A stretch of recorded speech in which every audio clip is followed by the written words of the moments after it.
միջավայրի զարգացման առումով Հայաստանն այսօր ինչպիսի դիրքեր ունի եւ սեփական դոմենի ուղղությամբ ինչպիսի քայլեր են ձեռնարկվում, ինչ խոչընդոտներ կան եւ շուկայում առավել մրցունակ լինելու համար ինչ քայլեր պետք է ձեռնարկենք։ Հենց այսօրվա համաժողովն էլ կոչվածա պատասխանելու ձեր առաջ քաշած հարցերին։ Պիտի ասեմ, որ մենք պիտի բոլորս այսօր շնորհավորենք իրար հայ դոմենի ուրեմն մուտքի համար, սա շատ կարևոր է հայոց լեզվի զարգացումը, այնպիսի հզոր համակարգում, ինչպիսին ինտերնետն է, եւ ընդհանրապես սա շատ լուրջ խթան կհանդիսանա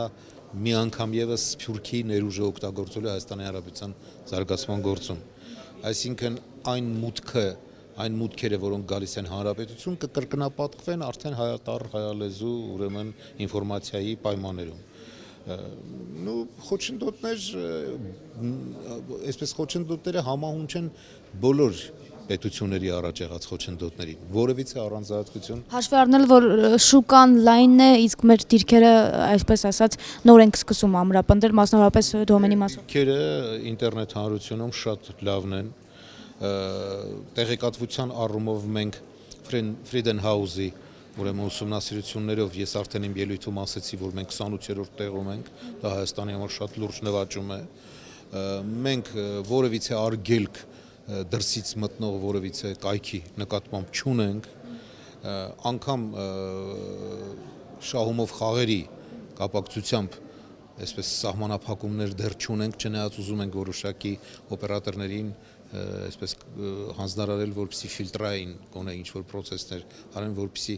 այդ սերվերները գրանցվեն Հայաստանում եւ այդ բյուջետային մուտքերն ավելանան նաեւ, այս խնդիրները իհարկե կա,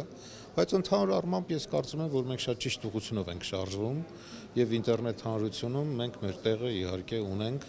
եւ կարծում եմ մեր ինտերնետ զարգացման ծրագիրը, որ ներկայացված է կառավարությունում, մոտ օրերս երևի կառավարությունը մեր ինտերնետ զարգացման ծրագիրը կհաստատի, որով մենք կհասնենք ըստ էության օրենսդրության հետևից,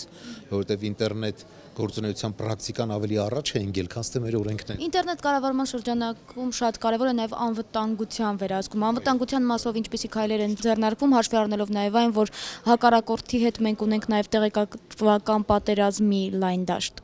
Դա նաև հենց նույն կիբերանվտանգության խնդիրներն է, որի քննարկումներին հանրային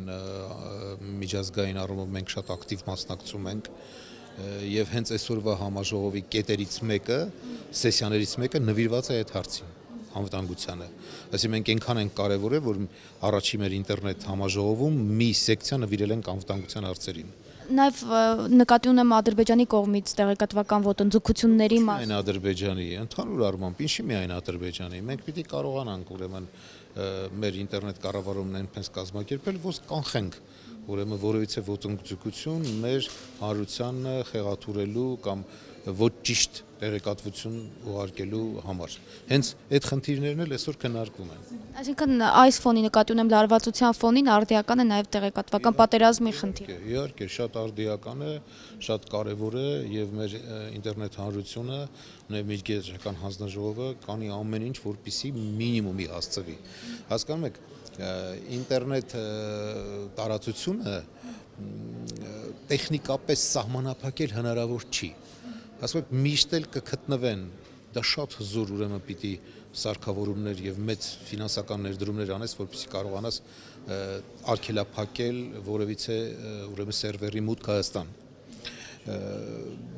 Միշտ էլ նա մի այլ կայքի միջոցով կկարողանա շրջանցել իր ինֆորմացիան մտցնել Հայաստան։ Այստեղ պիտի մեր հանրությունն ավելի գիտակցաբար մոտենա եւ հասկանա, որ ասենք թե շատ տեղեկատվական հոսքեր կեղծ են։ Գնային քաղաքականության առումով ինչպիսի իրավիճակ է մեզ մոտ։ Գնային քաղաքականության առումով պիտի ասեմ, որ առայժմ մենք այդպես բարդ իրադրության մեջ չենք, մենք կարողանում ենք ըստ էության դոմենների գրանցումները ապահովենք միջազգային հանրության հետ բոլոր այսպես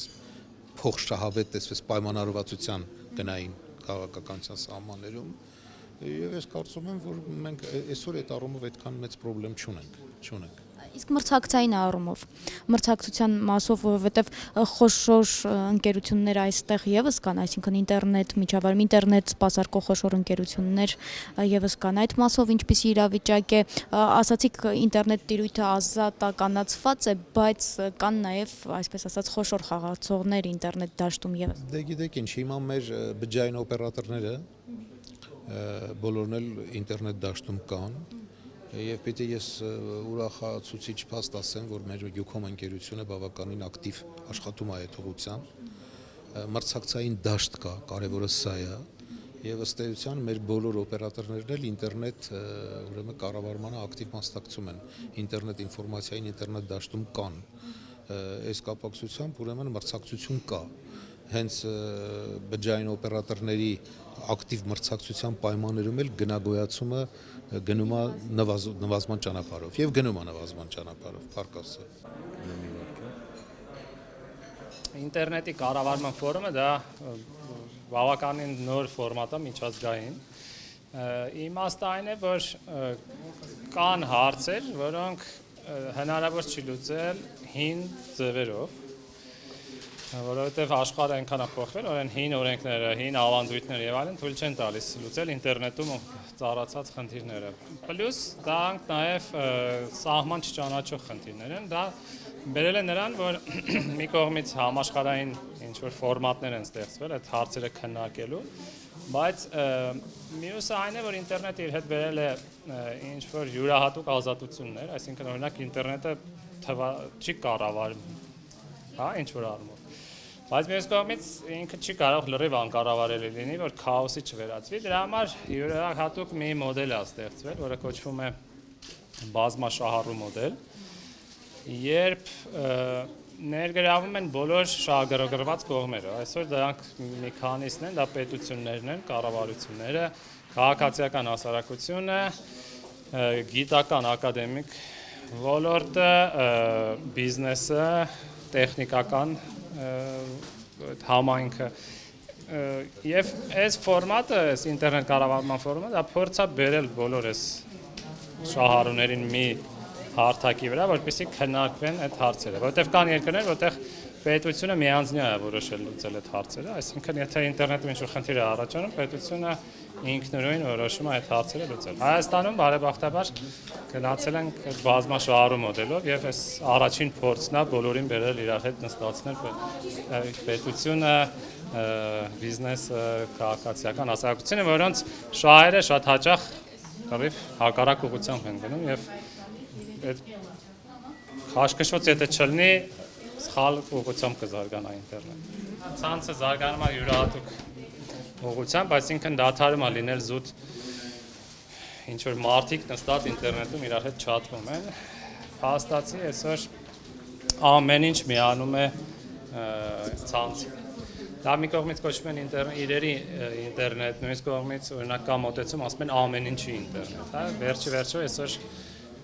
տներ կան, որտեղ լույսը կարելի է միացնել, անջատել դրսից եւ այլն։ Սա մի կողմից լավ է, մյուս կողմից բավական բարդ հարցեր է առաջացնում, օրինակ անվտանգության, որպեսզի ձեր լույսը կամ վարարանը տան չմիացնի ինչ որ մի մարդ, որը նստած է Չինաստանում եւ ուզում է ձեր տունը վարի։ Պլյուս կան շատ մանր թվացող կամ շատերի համար անհայտ խնդիրներ, բայց ավելի լուրջ տեխնիկական, օրինակ IP հասցեների միգրացիան IP4-ից IP6, հա, որտեղ այն հին IP-ների հասցեները, երբ որ ամեն օգտատիրոջը, ամեն սերվերին հասցեր էր տրվում, ստեղծվել են այն ժամանակ, երբ որ ոչ ոք չէր պատկերացնում, որ այդքան սարք մտնելու է ինտերնետ եւ այդ IP-ները պրծան։ Կան երկրներ, որտեղ արդեն սև շուկայում առք ու վաճառք է գնում IP-ները եւ հիմա ոնց որ միգրացիա է գնում դեպի IP6 նոր տիպի, որտեղ շատ ավելի մեծ է այդ հնարավորությունները։ Ոնց որ պասպորտի համարները ավելի մեծ թվերով են։ Բայց դա էլ տեխնիկական, հոգեբանական եւ այլն ինչ որ խնդիրներ է առաջացնում եւ դա էլ օրինակ քննարկումներից առարկաներից մեկն է։ Նայ IP4-ը սենց էր 125 կենտրոնենք, կետ 160, կետ 14, կետ 50։ Դա մեծ թիվ է, բայց պարզվում է ինչ որ պահից պրծնում է այդ ձևի շարքերը, այդ թվերի։ Հիմա շատ ավելի մեծ տարերի թվերի, այսպես մի քիչ սենց տարօրինակ ձևով են բացատրում, բայց հիմա վարիացիաները ավելի մեծ են։ Որ պարկացեք մեքենաները այնքան շատանան, որ այդ 5 թիվ 2 տառը չհերիքի, ստիպված լինեն ավելացնել եւս 3 թիվ մի կողմից ու մի տառել են կողմից, որ արդեն բոլոր մեքենաները կարողանան տեղադրել։